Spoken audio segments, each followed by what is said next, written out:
You guys are live. Great. So our webinar today is titled Stay Sharp, What Proposal Pros are Reading, Listening to, and Watching to Stay Ahead. It is hosted by program chairs for the APMP Chesapeake Chapter. And kicking us off will be Brenda Chris, who is our program chair. Hey, Brenda. Hey, thank you everybody for coming today. And without further ado, I'll just get started. Thanks. What I'd like to talk about first is the book Findable. This is all about staying up to date. And this is a brand new book here by Mark Amtower with Adam Palmer. And first, I'd like to just start off talking about the book and dazzle you with a fact here. There are 420,000 companies registered in SAM.gov, according to Mark and Adam, and most are invisible on LinkedIn. If your government customer can't find you, that's not really good for your company. You have a findability problem. This book shares common sense approaches to make your company and you a thought leader and findable on LinkedIn. So I like to just briefly summarize some of Mark and Adam's wisdom here. First, find your thought leader mindset. Remember, there's no immediate reward. And Mark and Adam encourage you, even when there isn't that immediate reward, keep going. You'll get there eventually. Find your intellectual real estate. Find that niche where you're expert, that you, even if you're not an expert already, that you understand that niche and own that. Build a content creation system. LinkedIn doesn't reward people or companies that don't post consistently. Ideally set up a schedule to post 3 or 4 times weekly and build your credibility over time. You can't have instant credibility. It does take time for people to notice you and to read your columns and understand what you're trying to say. And there are also some credibility killers. Remember, some people sometimes are wrong. Own it. You want to make sure that your voice is also original and that you are providing a unique viewpoint that people want to read. So I highly recommend that you take the time, you get the book, and I have also put links to all the information I'm going to be talking about in the chat. So if you want to go out and order the book, now's the right time. And actually, I am very impressed that the author of the book, Mark Amtower, showed up on our webinar today. He's waving hi. Mark, did I forget anything, or is there anything you want to add? No. Okay. I've been writing about thought leadership for about 15, maybe a little longer, 15 plus years. It's a subject that fascinates me. I think once or twice in my career I may have approached thought leadership, but my criteria are pretty tough. You can be a subject matter expert, you can be an influencer without being a thought leader. It's just a progression. But thought leaders are people who are anointed by the niche they serve. It's not something you claim on your own or write on your LinkedIn profile title. Well, thank you so much, Mark. I thought this was a perfect book to kick off our presentation today. Thank you. All right, thank you. All right. Next, I want to talk about another book, Stop Chasing and Start Shaping by Tanya Alston. This is another new book here. And I guess her major messages here is stop waiting for the RFP, get in front of it. This book provides practical guidance for how to engage with your customers and maximize your RFP responses and white papers and control that descent into the time where the RFP is going to drop. So in her book, she makes several points, including build relationships, not random touch points. It's great if the customer knows your name, but you want to go on to that to be a trusted advisor, to be a strategic partner with that customer. So they don't hesitate to pick up the phone and call you to discuss information and requirements. She also encourages us to maximize our RFP response. Submitting a compliant RFP is not enough. Consider strategically expanding your response to give the government information that will inform their thinking about the RFP. And finally, understand how the budget cycle works. It begins about 18 to 24 months, before the fiscal year. Understand how that process evolves and all the milestones so you can be in there shaping it the entire time. In summary, this is a valuable and detailed handbook for everyone supporting any part of the bid and proposal lifecycle. And as I mentioned before, you will also find a link to that in the chat session. And finally, for your edification, I also created a free list of top 100 GovCon intel sources to keep you updated. So in that list, you'll have government websites, books, GovCon news sources, groups, individual contributors, LinkedIn newsletters, podcasts, etc. So feel free to download that list in the chat. I've also included one other benefit for you. It's my new book. It's called From Prompts to Proposals, an AI Maturity Model.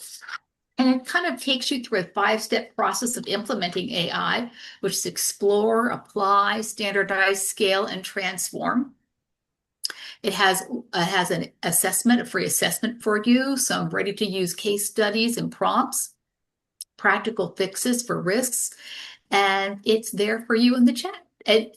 So please feel free to download it. And without further ado, I'd like to turn it over to Sherry.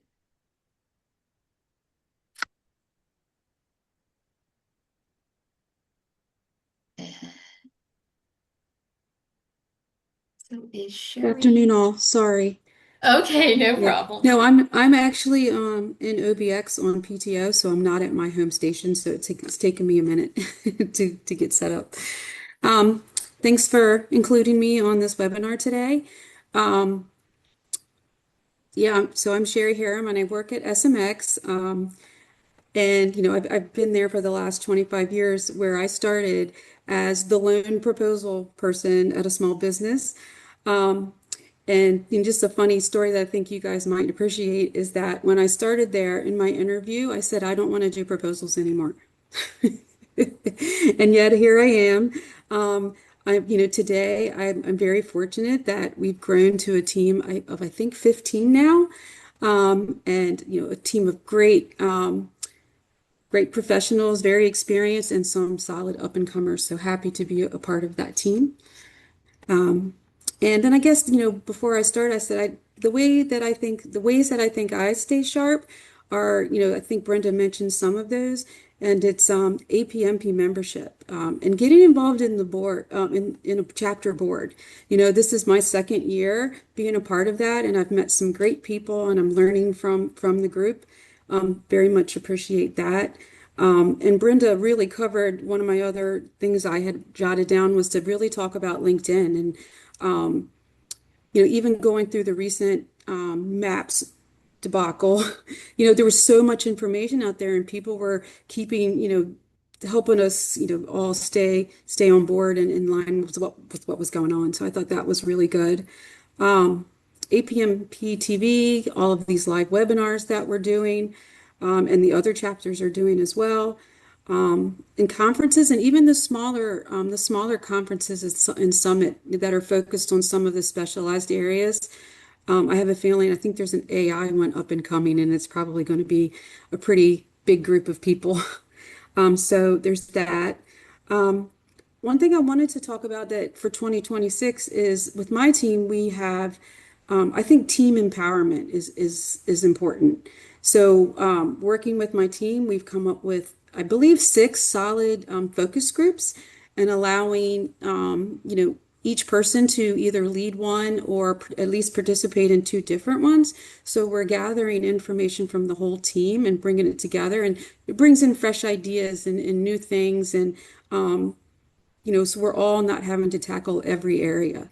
Another area is really a heavier focus on lessons learned from all of our efforts via survey, and then gathering the data, creating reports, and using all of that data to roll back into our process improvement. So it keeps the whole team involved. I think that's important, and it allows us to learn from each other. And then, of course, reading posts, blogs. I know Brenda writes some great blogs. Easy to read, quick reads, helpful. And then I have put together a couple of books I wanted to share as well. We can go to the next slide. So this one, Think Again by Adam Grant. I love The Power of Knowing What You Don't Know. Based on what I was saying about how I started, it was just me. So it was everything. I was doing it the way I wanted to do it. And I think, this book, there's a lot of encouragement, not just proposal professionals, but for anyone in any environment to challenge your initial assumptions and, the things that you're doing, and really look at that rethinking cycle. You have your doubt about things. Let yourself be curious and investigate, talk to others. You'll discover new things. And then I love the confident humility. It's okay. And then, start it, it's a never ending circle. And if you apply that, it encourages you to allow yourself to grow. And through our focus groups and things like that, what we're trying to do is, make sure everybody's sharing and talking about the things that they know and what they're learning, and bring different perspectives. You know, I've said many times, my greatest strength is I've been at my company for 25 years. My greatest weakness is I've been at my company for 25 years. So, and then the cycle just encourages the critical thinking. I think that, you know, in today's, the way the GovCon industry is working, when I had my biggest challenge is when we started to grow very, very fast, and then mergers and acquisitions, right? So it wasn't just the people who were in my company and, some who had been, there a long time. We were bringing in people from completely different environments. So I learned really quickly, one, as the company's grown, I can't do everything alone and by myself. And two, I had to open myself to learning from others and letting go. Like, just because somebody was doing something different than me, it doesn't mean it was wrong. It was just new and different. So that's something that I've been working on personally.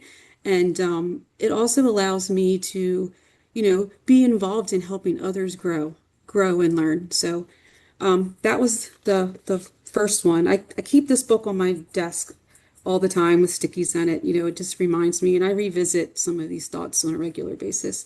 The quote there on the bottom of the slide from the book is, "Progress is impossible without change, and those who cannot change their minds cannot change anything." So that's a pretty powerful one. Okay, you can go to the next slide. So this is a different type of book. It's a quick read. And I'll do a little shameless plug myself. This book was written by my sister as part of her recent retirement activities. She's the grandmother of six young children. And the book is written, each one has a topic, and it's includes an example of an experience or a conversation or something she's witnessed her grandchildren doing, whether it's on the t-ball field or interacting with their siblings. But each story demonstrates some aspect of leadership. There are, chapters like toddler style feedback, and they have situational awareness on the t-ball field, and things like that. But it definitely it shows, children, even at a young age, demonstrate resilience, encouraging others, protecting each other's psychological safety, and how, we can still learn a lot from children. It's, like I said, it's a really quick read, and it kind of makes you look at things at a different level. And the quote on that one is, because sometimes the best teachers are the ones who can't even reach the conference table. So, I just wanted to share that one as well.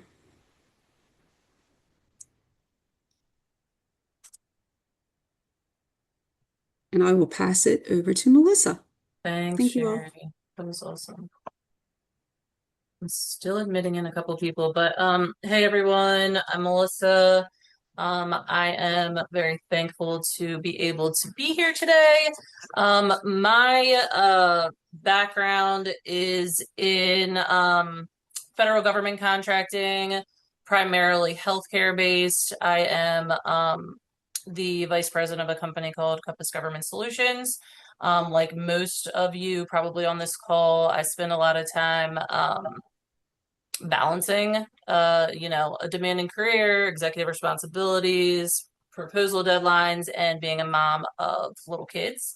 And I think that I'm not necessarily here as someone that is the best at kind of keeping up, but I have been able to utilize a couple different tactics to help me stay sharp, stay kind of focused in the industry, gain industry knowledge, as well as leadership growth and professional development. So I kind of started doing a few things because I really needed to maximize my time.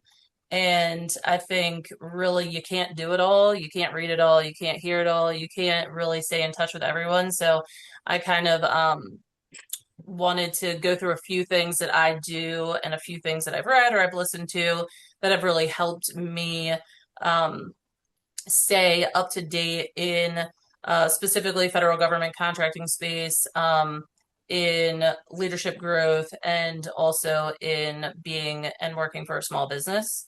Brenda, you can go to the next slide as well. So my first kind of goal for the last year or two was growing as a leader. I have taken on new responsibilities, and I really didn't necessarily have anything other than organic growth. So I have a few bookshelf items listed here, as well as some podcasts. Truthfully, I feel like leadership growth has been one of my top priorities. It's something that I probably struggled with a little bit more, and that I didn't have innate skills in. I don't necessarily read a lot of books to become a CEO or become a better position, or to gain a better position. I mostly do it to have a better, to make myself a better proposal professional, and then also have a better understanding of leading a team. So all of us that are in proposals, we are already leaders. So we already are leading without any real type of authority. We're influencing SMEs. We're solving customer problems. We're helping executives make their growth decisions. So the books below I have found to be helpful. The latest would have been Leaders Eat Last. So I would say high performing proposal teams are built on trust and collaboration and servant leadership. That book is definitely for you if you really feel like you need to gain more insights into what it really truly means to be a leader and to serve your team. As far as podcasts, I feel like podcasts are more of a favorite learning tool because there's so much multitasking going on in just our everyday life, right? So you have all of your work responsibilities, everything outside of work responsibilities, and then also trying to improve yourself and gain knowledge. I can do this while I'm driving to summer camp. I can do this as I'm folding laundry. I can do this walking the dog. These are some listed here that I feel like I have been able to gain insights on as far as growing as a leader. I think the best proposal professionals become strategic business partners, not just writers and managers.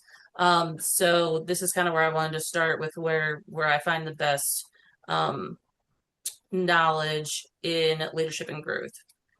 And then Brenda, you can kind of go to the next one. The next one is something I probably comes a little bit more naturally for me. So industry knowledge, like I mentioned, not everyone that writes proposals is in GovCon, but it is a ever-changing market, and it is something that us in proposals or in leadership roles for our company really can bring to our team is having that market awareness. I just plugged in a couple here because they're endless. As you saw, Brenda had put together something that there's over 100, right? So these are the ones that I find to be easier to access as far as you can sign up for a free monthly newsletter. So they'll give you like a recap of whatever's going on in that industry. For me, these are the ones that work best. I do try to follow and or listen to as many podcasts as I can, but I do find that GovCon Giants is something that's a little bit more pertaining to my role since I do work for a small business. And it is focused on growth strategies and other GovCon items. I do go to SBA. I do follow SBA because we are pretty involved with mentor protege developments, with certification requirements. A lot of these things I can also do utilizing LinkedIn. And then those daily, weekly reads, updates, even if it is just a quick review. They do offer a lot of free webinars depending upon what topic you're interested in, what you're looking at learning about. I didn't add PTAX in here, but there's a lot of PTAX that you can go in, even if it's for a different state. Sometimes they'll offer a lot of development skills and webinars that are useful and usually don't cost anything. In the small business world, obviously your budget is a lot smaller than some of your other businesses that you all are probably working for. I definitely won't pretend like I do this all the time. I think I try to do it as much as I can monthly, at least a touch point, but it is nice to be able to get those alerts. And I think setting up those alerts to stay in the know is really important if you don't have a lot of extra time to invest in really looking into specific things outside of just getting an update. And that is kind of how I stay connected in the GovCon market. A lot of those things do end up showing up in solicitation, so it is something that gets you ahead of the curve. For my last kind of item is learning from small business leaders. And other leaders in general. So I have also been able to take advantage of being a member of APMP. I've been able to, of course, be a part of this board this year for the chapter, which has been really helpful for me, just like Sherry stated. I think that they have a lot to offer. And then, of course, LinkedIn. Probably my first source is going there, depending upon what it is that I really need data on or what I really need to refresh myself on. For networking through APMP, they also offer a lot of industry events. There is a lot of exchanging of ideas and building of relationships that are really harvested through APMP.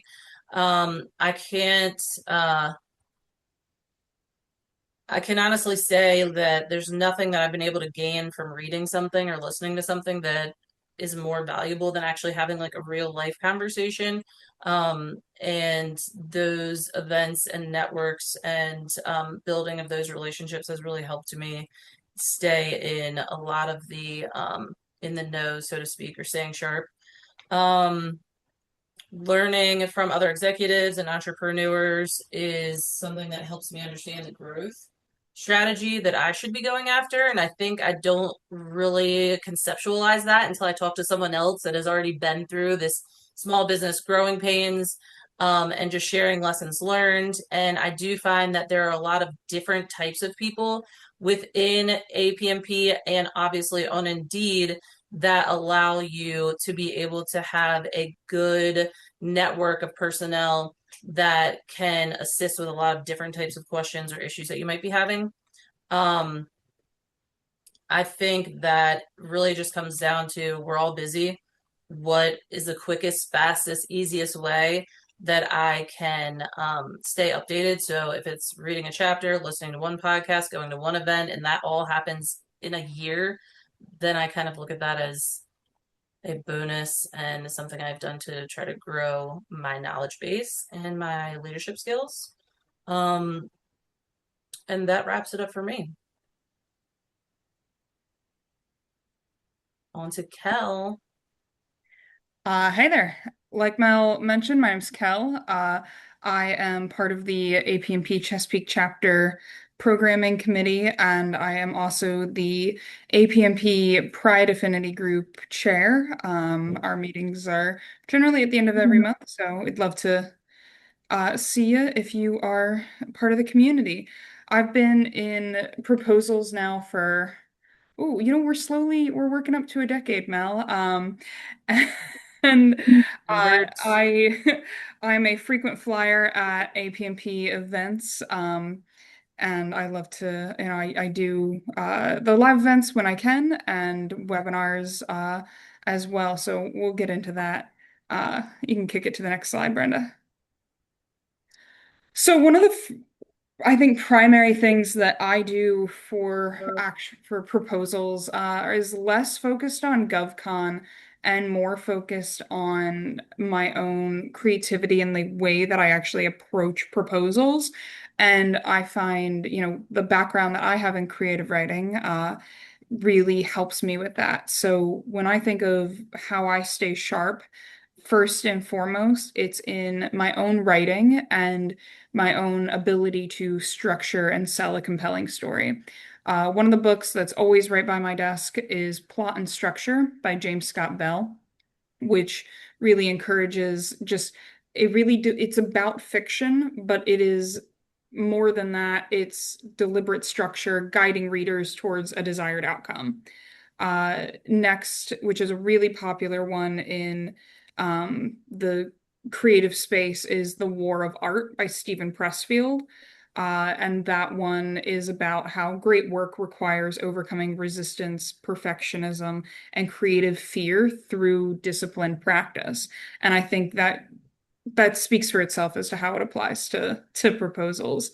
And then possibly one of my favorites, which was an early creative writing textbook of mine, is The Making of a Story, where better writing comes from observation, revision, specificity, and understanding the human experience. I think when you read beyond proposal books, you can you can do a lot for yourself. Creative writing resources tend to strengthen our storytelling, helps us with our audience awareness because, when we pick up a novel, we expect to be guided through an experience. When an evaluator picks up a proposal, they expect the same thing. Proposal management requires resilience, so does creative writing. A lot of resilience. Take that from someone who sat in an MFA workshop for 3 years. And revision, the very skills that transform compliant proposals into really compelling ones. Go next. My next piece that I've been really engaged in lately, and calling on Brenda's book as well, and Mel dropped a link into the chat for y'all, but I'm really interested in human judgment and AI. I'm doing some research and some writing on that. Everyone 2 years ago at BBC, we used to hear the future of AI is in proposals. Proposals, we won't be able to have them without AI. Well, that's here now. And we kind of need to start looking at how we where the human really fits in. So one of the books that I've been reading a lot lately is by Stuart Russell. It's called Human Compatible. And essentially, the primary idea is that AI is most valuable when it remains aligned with human goals, values, and judgment, not when it replaces them. Uh, we talk a lot about how AI can generate content really quickly, but it can't own strategy. And so that's something that I think is really useful when it comes to thinking about proposal management and the way that we use our AI platforms. The next book is Thinking Fast and Slow, which is a little bit older, but it essentially it shows us that effective decisions require balancing fast, intuitive thinking with slow, deliberate analysis. Anyone who hung out with me at BPC knows that I spent a good deal of time talking about this. And so, winning proposals require both modes of thinking, and I find it really important to be able to identify that in being a better proposal manager. And the last piece that I like to call it out just because it's internal to my company, but I think it's something that other companies can really benefit from. So if you have folks in-house that could do this, maybe suggest it.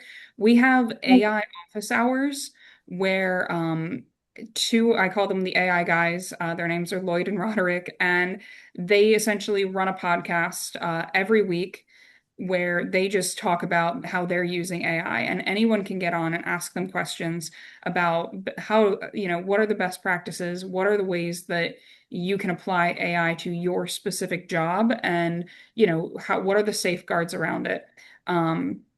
And I think it's continuous learning that can really help teams use AI effectively, responsibly, and consistently. Um, Go ahead, Brenda.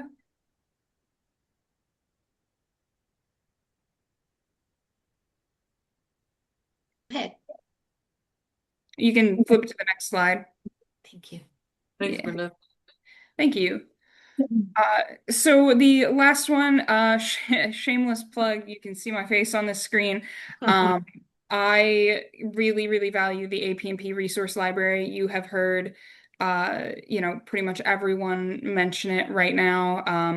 APMP, it's how we are all here. And so, taking advantage of the resources that exist. Melissa, you mentioned the networking events and everything. APMP has two different AI conferences, virtual AI conferences coming up here in August and then in the fall as well. There is a new in-person event called APMP Connect up in Toronto for that, we'll have various in-person sessions. So those are, using the APMP calendar to find those things. But then within the APMP resource library, you have APMP TV, which has the webinars and presentations that cover all of what we do. And you might find me in there as well. APMP has a podcast available on YouTube and Spotify, which has really, and anyone who knows me knows why I hype this one up so much, but really candid conversations where proposal leaders get to share practical experience, their challenges, lessons learned, and really covering a variety of things from mental health in the proposal field to really more technical, how we're using AI. And then the APMP article library is a searchable collection of articles, which is super useful. And you can go on, you can go and see recaps of all the sessions from BPC. You can go look for something really specific. So I think some of the best resources we have are the ones that are right in front of us. And by very nature of being part of APMP, we have all of this. Awesome, great. Thanks, Cal. You guys are great. I don't see any questions in the chat, but anyone can feel free to hop off of mute and ask any questions or provide any tools that you use You can put those in the chat as well for everyone to have as a reflection point. Brenda, did you have anything specific that you I'd love to hear from the people who are in the audience today. What do you use? What are you using? Because I think this is a great two-way dialogue. If anyone wants to pipe up and offer something that they use, or even maybe a comment on something we've said. Hey, Brenda. Hey, Tower. I use JD Supra. I put the link in the chat. So go there, select government contracts. You'll get daily updates. What it does is summarize blogs from law firms writing about government contracting. So there's a variety of firms there. They deal large companies, small companies, all aspects of the revolutionary FAR changes. It's a good resource. It's free, but it can be a time suck. thanks, Mark. We appreciate that. Do anybody else have anything that they use to keep up to date? It's hard because there are so many resources out there, but sometimes when you get tips from a friend, it really helps. Well, I follow Lofeld on LinkedIn, and I also get their newsletters. And so today I read the article on Section M, compliance versus strategy, and found that interesting. Reposted. Thank you, Martha. That's sweet of you. Appreciate that. Oh, Melissa, I just think that, I'm just like floored by everything that everybody's reading right now, and I can't wait to dive into some of these resources. And, just helping each other, I think it really makes it easier to keep up. Well, Yeah, and no. Brenda, don't you use an app that is like the Skim or something like that so that you can get the gist out of blogs and books? I'm trying to remember what the Sometimes, name of that app was that you'd recommended. actually, sometimes, quite frankly, these days, if it's online, I will use Mhm. an AI tool sometimes to skim it and make sure, especially if I'm in a rush and I don't have time to Mhm. read everything. That's how I skim it too. Or listen to things like Melissa said, via a podcast or a video. Hi Yeah. everyone, this is Nazi. I wanted to share some of the resources that I use, like Melissa said, and I know others have said it as well. Using APMP, that has been one of the greatest resources to me. When I started in the industry, I was kind of siloed, and I didn't really know that there were additional, proposal management resources. And so once I came across APMP, it was a game changer. The Book of Knowledge, I've, tapped into quite a few times with some of the different marketing and proposal teams that I've worked with as kind of like a guiding point. Most recently, in terms of books, and these aren't new books, but these are books that I've kind of come across. I'm not big on technical reading, but two books that I've read: Find the Lost Dollars. And this is specifically focused on the AE and environmental space because I currently work with an environmental firm. And I really like it because not only does it touch on proposals, but it also gives a larger picture of the entire business structure from, start to finish, when proposals comes into play, and, what happens after that with contracting. And then the other book that I'm currently working through focuses on leadership, and this is the 21 Irrefutable Laws of Leadership.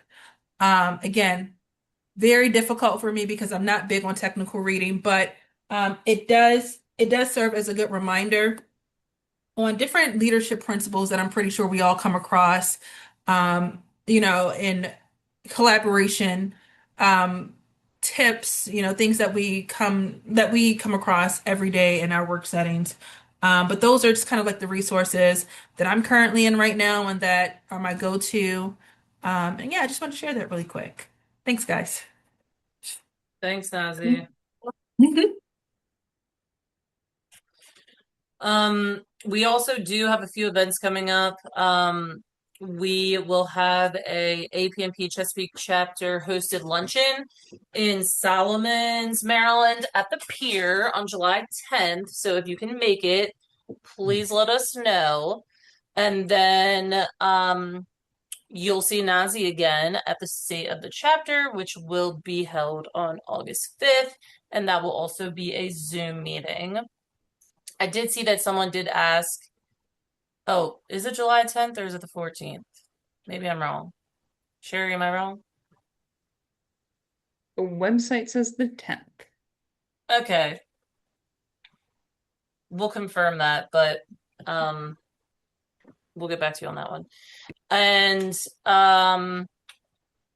for someone did have a question, and I saw that Kel responded, and it was about orals and presenting. So it does sound like there's going to be a on the record regarding orals and presenting coming up. So if you were interested in that, you can always attend and get some feedback for orals and presenting tools. There is also already an episode about presentations out as well. So those are on YouTube and Spotify. Perfect. I think it is the 14th. I think it is the 14th. The luncheon is on a Tuesday, July 14th. So we'll update the website. Sorry for the confusion all. And did anybody else have anything further that they wanted to chat about? Hi guys, this is Nazi again. Just a reminder that if you ever want to, catch up on some of our webinar recordings, check out our YouTube channel. I can add the link in the chat in a little bit, but that's also a great resource to kind of stay in the know on some of the different local chapter topics that we've had, or just some of the topics that we've discussed that might be relevant for you. So I just dropped it in the chat. Take a look. And that's my little spiel. Perfect. Thanks for that reminder, Nazi. If anybody wants to cross the river, the Growth Officers Association is hosting our regular summer trivia event, GovCon Trivia, celebrating the 250th. It's at the Karasoff Conference Center. It's a pain in the ass to get to if you have to go across the bridge, but it'll be fun. And it's 5 to 7:30, so hopefully when you leave, there won't be any traffic. What city is that in, Mark? July 30. What city is it? Like, where is it located? Karasoff Conference Center is in Reston. Oh, okay. All right, perfect. So much fun. Yay. That sounds fun. It'll be fun when you get there. Great. Got it. Well, thanks for sharing that information. And thank you all again for being here, for all the presenters, for taking your time to share with us, and for those that were able to be here and chime in and chat and share all their knowledge. We truly appreciate it. And I will get this uploaded to our YouTube channel shortly. Thank you, everyone. All right. Bye. Have a great day, Thank you, everyone.